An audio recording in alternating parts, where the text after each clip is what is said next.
మనిద్దరి మధ్యలో ఏ జన్మలో ఏ తీరని రుణం ఉందో, మరెందుకు ఇంతలో ఈ బంధనం ఇన్నింతలు పెరిగిందో.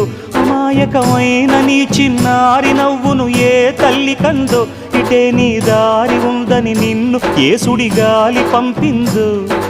పాపం పుణ్యం దేవుడికెరుక, పేదకు దొరికిన బంగారు కణిక, పాలు వెన్నా లేవని అనక ప్రేమను తాగి పెరగవె చిలక. వలేసే పాడు లోకం కంటపడక ఉండు నాయనక, ఇలా నా గుండెలోనే గువ్వల కొలు ఉండిపోయింక. ఇటేకొస్తే ఎమున్నైనా నిలేస్తానే, మరింక ఏ కీడు నీ వంక రాలే.